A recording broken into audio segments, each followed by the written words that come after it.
सबको जय मसीह की एक नए टॉपिक पे स्वागत करते हैं और एक नए वीडियो में आप सभी का वेलकम करते हैं। आज का हमारा टॉपिक मेरे मसीह बहनों है कि परमेश्वर की आंखें हमको देख रही हैं, यानी हम क्या कर रहे हैं, हम कहाँ जा रहे हैं। परमेश्वर की आंखें हम पर लगी रहती हैं और हमें निरंतर देखती रहती हैं। तो आज का हमारा टॉपिक बहुत ही दमदार और बहुत ही पावरफुल है मेरे मसीह बहनों। वीडियो को काट पीट के ना देखें, वीडियो को छोड़ के ना जाएं। तो वीडियो को लाइक कर दीजिए और आपकी ज़िंदगी बदल जाएगी। वीडियो को शुरू करते हैं। यहाँ पे वचन कहता है 34 अध्याय उसका 21, 22 और 23 वचन। यहाँ पे सुखा से लिखा हुआ है, क्योंकि परमेश्वर की आंखें मनुष्य की चाल चलन पर लगी रहती हैं और वह उसकी सारी चाल को देखता रहता है। ओहो, परमेश्वर कह रहे हैं कि मेरी आंखें जो है ना मनुष्य की चाल चलन पर लगी रहती हैं, मनुष्य की चाल चलन पर लगी रहती हैं और वह उसकी सारी चाल को देखता रहता है। मतलब हम कौन सी चाल चल रहे हैं, हम क्या कहाँ क्या करेंगे, कौन सा हमारा अगला कदम बढ़ाएंगे, क्या करेंगे, कौन सा प्लान बनाएंगे, हम क्या करेंगे और क्या कर रहे हैं, परमेश्वर हमें देखता है। जब हम मोबाइल में गलत फोटो देखते हैं या गलत वीडियोस देखते हैं तो परमेश्वर हमें देखता है। परमेश्वर हमें देखता है, वो हमारी चाल को देख रहा है। इसलिए परमेश्वर कहते हैं मेरी आंखें मनुष्य की चाल चलने पर लगी रहती है। 22 वचन, ऐसा अंधियारा या घोर अंधकार कहीं नहीं है जिसमें अनर्थ करने वाले छिप सके। यानी प्रभु का वचन कहता है कि ऐसा घोर अंधकार कहीं नहीं है जिसमें मनुष्य अनर्थ काम करके छिप सके, बच जाए। ऐसा घोर अंधकार नहीं है, प्रभु कह रहे हैं। आज हम गलत काम करते हैं और हम ये कहते हैं कि हमें कोई देख नहीं रहा, प्रभु हमें देख नहीं रहे, कर लेते हैं। लेकिन ये वचन साबित करता है कि ऐसा घोर अंधकार कहीं पर भी नहीं है कि मनुष्य जो है ना अनर्थ काम करे और फिर बच जाए। ऐसा घोर अंधकार कहीं पर भी नहीं है, क्योंकि परमेश्वर का वचन कहता है कि परमेश्वर की आंखें मनुष्य की चाल चलन पर लगी रहती हैं और वह उसकी सारी चाल को देखता रहता है। आगे 23 वचन, क्योंकि उसने मनुष्य कोई समय नहीं ठहराया कि वह परमेश्वर के सम्मुख अदालत में जाए। यहाँ पे वचन क्या कहता है मेरे मसीह बहनों, मनुष्य का कोई समय ठहराया नहीं है। इसलिए अगर आपके पास परमेश्वर ने वीडियो देखने के लिए समय दे दिया है तो आज मन फिराइए और खुदा के पास लौट आइए और खुदा से प्रार्थना कीजिए और परमेश्वर के पास आ जाइए। और अगर आपने गलतियां कर दी हैं तो पिता से माफ़ी मांग लीजिए, परमेश्वर आपको क्षमा करेंगे। वचन कहता है कि मेरी आंखें हैं वो सब स्थानों पे लगी रहती हैं, मनुष्य की चाल चलन पर लगी रहती हैं। मनुष्य क्या करता है, कहाँ जाता है, मैं देखता रहता हूँ। अगला वचन देखते हैं, अय्यूब 34 अध्याय उसका 31 वचन। यहाँ पर इस प्रकार से हमें देखने को मिलता है मेरे मसीह बहनों, किसी ने कभी परमेश्वर से कहा कि मैंने दंड सहा, अब मैं भविष्य में बुराई ना करूँगा। यानी अगर आपने पाप किया है और आपको परमेश्वर ने दंड दिया है तो क्या आपने ये कहा है कि प्रभु बस कर, अब मुझे दंड ना दे, अब मैं बुराई नहीं करूँगा, अब मैं पाप नहीं करूँगा, प्रभु मुझे दंड ना दे, प्रभु मुझे कष्ट ना दे, अब मैं पाप नहीं करूँगा।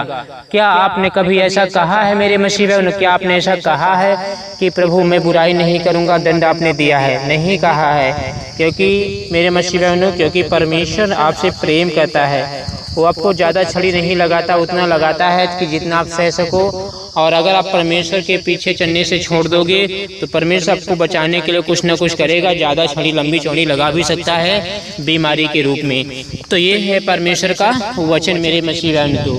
परमेश्वर ही है जो आपकी मदद कर सकता है, परमेश्वर ही है जो आपकी सहायता कर सकते हैं, आपकी देखरेख कर सकते हैं, आपकी गरीबी, बीमारियां, परेशानियां मिटा सकते हैं। क्योंकि परमेश्वर राजा महान है, परमेश्वर दयालु है, परमेश्वर अनुग्रहकारी है।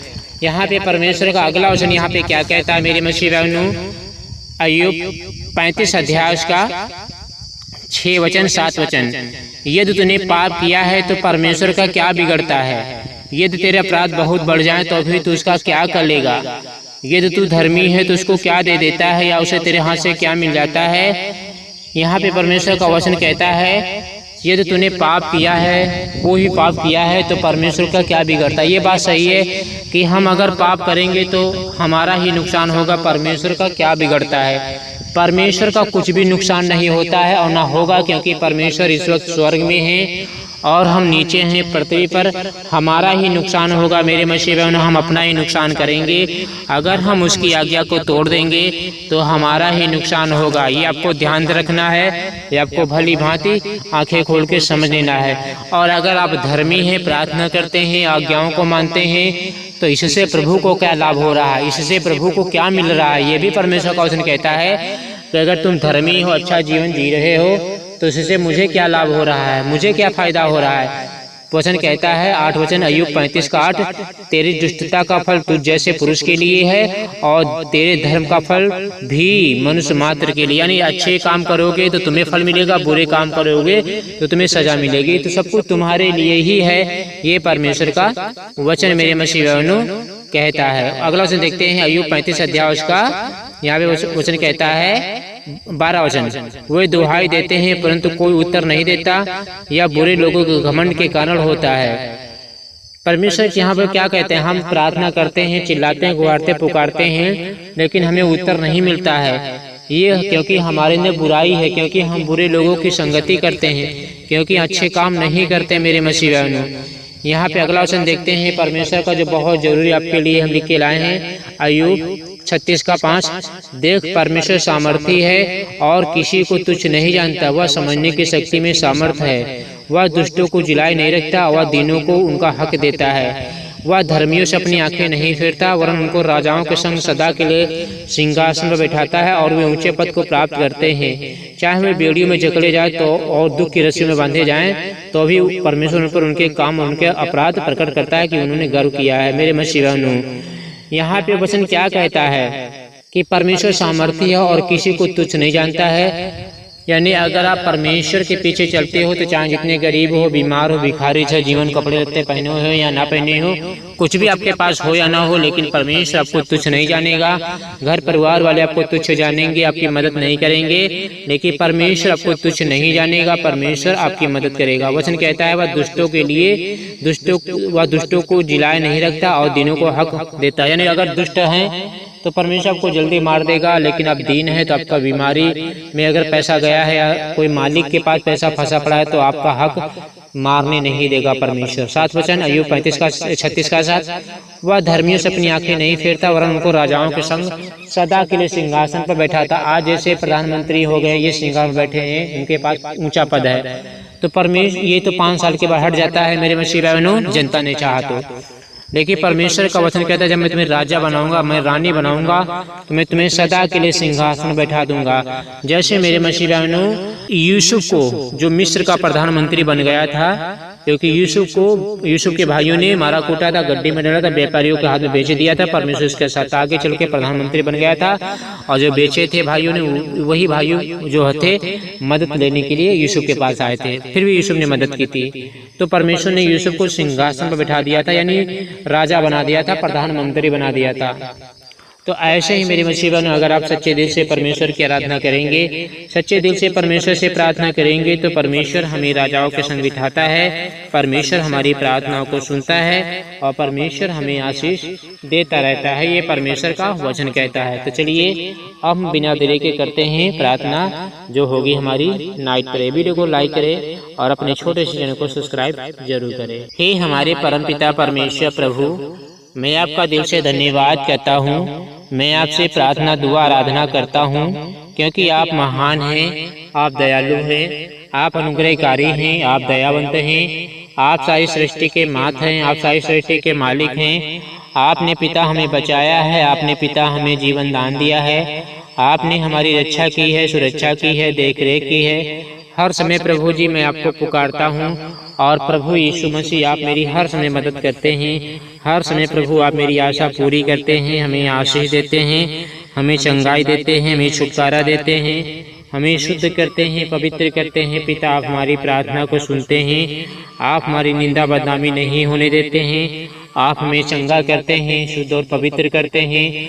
आप हमारी प्रार्थना को सुनते हैं, आप हमें आशीष देते हैं, आप हमें चंगाई देते हैं, छुटकारा देते हैं। पिता आप हमारी आशा पूरी करते हैं, आप हमें बीमारियों से, दुख और तकलीफों से, हर परेशानियों से बचा लेते हैं। पिता आप इनकी रक्षा कीजिए, इनकी सुरक्षा कीजिए, इनकी देख रेख कीजिए प्रभु जी। इनकी घर में धन की आशीष हो, पैसों की आशीष हो, किसी बात की चिंता घबराहट ना हो प्रभु जी। आप इनके देने वाले हाथ बनाइए। प्रभु का धन्यवाद करिए, प्रभु से प्रार्थना करिए। प्रभु आपकी निंदा बदनामी नहीं होने देंगे। प्रभु आपकी आशा पूरी करेंगे। प्रभु आपकी प्रार्थना सुनेंगे। प्रभु आपकी रक्षा करेंगे। प्रभु आपकी सुरक्षा करेंगे। प्रभु आपकी देख रेख करेंगे। हर समय मदद परमेश्वर करेंगे। हर समय परमेश्वर आपकी सहायता करेंगे। हालेलुया। धन्यवाद करते हैं प्रभु जी, धन्यवाद करते हैं यीशु जी कि आपने मुझे दिल से पसंद किया है। आप मेरी प्रार्थना को सुनते हैं। आप मुझे हर समय मदद और सहायता करते रहते हैं और हम सहायता सिर्फ आपसे ही मांगते हैं। और आपने वचन में भी कहा है कि मुझसे प्रार्थना कर, मैं तेरी प्रार्थना सुनूंगा और तेरी प्रार्थना सुनकर तुझे बड़ी बड़ी और कठिन कठिन बातें तक बताऊंगा जिन्हें तू अब तक नहीं जानता है। प्रभु आपकी महिमा करते हैं, आपकी बड़ाई करते हैं, आपकी तारीफ करते हैं, आपकी जय जयकार करते हैं, आपकी स्तुति करते हैं। आपने हमें जीवन दान दिया है। आपने पिता हमें बचा लिया है। आपने हमें सुरक्षित रखा है। आपने पिता हमें हर एक दुख तकलीफों से छुड़ाया है, हमें हर एक बीमारी से बचाया है, हमें हर एक प्रॉब्लम से बचाया है, हमें हर एक कष्टों से बचाया है। पिता इनकी निंदा बदनामी ना होने पाए, इनकी रक्षा सुरक्षा आप करें, इनकी देख रेख आप करें, इनकी चिंता दूर करें आप। यीशु मसीह आपका धन्यवाद करते हैं। यीशु मसीह आपकी बड़ाई करते हैं, आपकी तारीफ करते हैं, आपकी जय जयकार करते हैं, क्योंकि आप जगत की ज्योति हैं, जीवन की रोटी हैं। पिता आपने मुझे बचाया है, आपने हमें संभाला है, आपने मुझे हर दुख से, हर तकलीफ से, हर एक प्रॉब्लम से छुड़ा लिया है, बचा लिया है। पिता यीशु मसीह आपका धन्यवाद करते हैं। हालेलुया। जगत की ज्योति आप हैं और जीवन की रोटी आप हैं, सत्य मार्ग और जीवन आप हैं। आपने मुझे हर दुख से, हर बीमारी से, हर एक प्रॉब्लम से छुड़ा लिया है, हमें बचा लिया है, हमें चिंताओं से आज़ाद कर दिया है। पिता जो लोग रो रहे हैं, जो लोग परेशान हैं, इनकी परेशानी मिटाइए, इनके दुख मिटाइए, इनकी बीमारियां मिटाइए, इनके कष्ट मिटाइए, इनके जीवन से मुसीबतों को मिटाइए। हालेलुया। पवित्र आत्मा आपका धन्यवाद करते हैं, पवित्र आत्मा आपकी बड़ाई करते हैं, पवित्र आत्मा आपकी तारीफ करते हैं। हालेलुया। प्रभु ने कहा है अवसर को बहुमूल्य समझो क्योंकि आने वाले दिन बुरे हैं। प्रभु आ रहा है मेरे मसीह भाइयों, ये आपको ध्यान देने की सख्त जरूरत है। प्रभु राजा आ रहा है, सेनाओं के यहोवा आ रहा है, क्योंकि प्रभु का वचन कहता है जागते रहो और हर समय प्रार्थना करते रहो, क्योंकि तुम नहीं जानते हो कि प्रभु के दिन आएगा।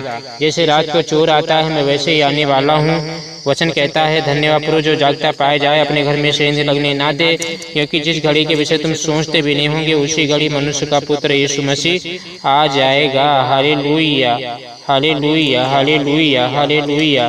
धन्यवाद यीशु, धन्यवाद यीशु, धन्यवाद यीशु, धन्यवाद यीशु। आप जगत की ज्योति हैं, आप जीवन की रोटी हैं। पिता आपने हमें बचाया है, आपने हमें संभाला है, आपने हमें हर दुख से, हर एक तकलीफ से, हर एक प्रॉब्लम से छुड़ाया है, बचाया है। पिता जो लोग परेशान हैं प्रभु जी, इनकी हर एक परेशानी को मिटाइए, इनकी मुसीबतों को मिटाइए, इनकी दुख बीमारी परेशानियों को मिटाइए, इनकी रक्षा कीजिए पिता, इनकी सुरक्षा कीजिए पिता, इनकी देख रेख कीजिए पिता, इनके जीवन में चंगाई लाइए, इनके जीवन में छुटकारा लाइए पिता, इनके जीवन में आशीष लाइए पिता, इनकी मदद कीजिए, इनकी सहायता कीजिए, इनके देने वाले हाथ बनाइए। हालेलुया। राजाओं के राजा हैं आप, प्रभुओं के प्रभु हैं, आप जगत की ज्योति हैं, जीवन की रोटी हैं, आप सत्य मार्ग और जीवन है। प्रभु ने कहा है जागते रहो और प्रार्थना में लगे रहो, क्योंकि मेरा आना निकट है, मैं जल्दी और शीघ्र आने वाला हूँ। पिता इनकी तकलीफ़ें हमेशा के लिए मिटाइए, इनकी बीमारियां हमेशा के लिए प्रभु जी दूर कर दीजिए, इनके बॉडी में प्रभु जी चंगाई लाइए, इनके बॉडी में ताकत लाइए, इनके बॉडी में एनर्जी लाइए पिता। यीशु मसीह के नाम से मांगते हैं प्रार्थना को पिता, आप सुने स्वीकार करें और जल्दी से उत्तर दीजिए। आपके नाम से प्रार्थना को मांग लेते हैं, आमीन।